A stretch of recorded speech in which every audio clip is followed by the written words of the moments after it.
Party yan. Wala ka sinabing party, wala ka sinabing birthday. Wala naman ako sinabing duran-duran. Wala ka sinabing ganun. Ha?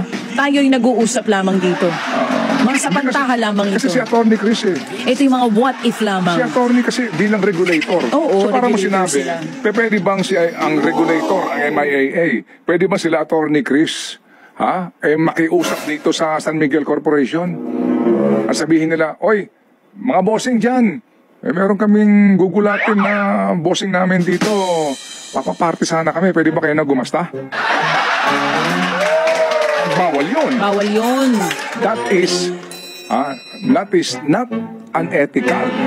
Lamang. Hindi lamang yan paglabag sa quote-unquote delikadesa. May pinost nga si Ma'am Shelo Magno sa kanyang social media account. Yan po ay Section paglabag. 7, Republic Act 6713, otherwise known as the Code of Conduct and Ethical Standards for Public Officials and Employees, provides that public officials and employees shall not solicit or accept directly or indirectly any gift, gratuity, favor, entertainment, loan, or anything of monetary value from any person in the course of their official duties or in connection with any operation being regulated by or any transaction which may be affected by the functions of their office. Madam Chair, yan matagal na nating sinasabi.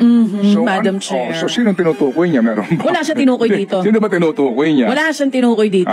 Opo. Walang tinutukoy. Wala siya sinabing Wala duran-duran dito. Tukuyin nyo kung meron kayong gustong tukuyin na magkaalaman.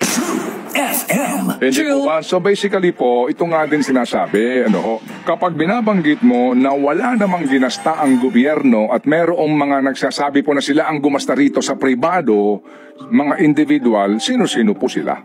Siguro naman hindi ho kasasama ng loob nila kung magtatanong ka. Parang sa jet plane lang na ginamit ni ikaw talaga.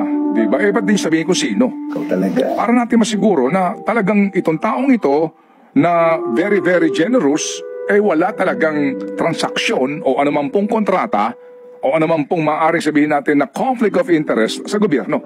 Yun po naman ang katanungan lang ninyo, di ba? Kayo yun Kayo ang matanong Sa amin naman, wala naman kami na wrong dyan I don't have any questions, Madam Chair. Okay. It's just so sad for me. Racket sana yun para sa akin. Hindi ako na-invite mag-host. Kaya ko rin naman kumanta at mag-host at the same time. Pero sino kaya ang nag-host? Dalawa nga yung nag-MC.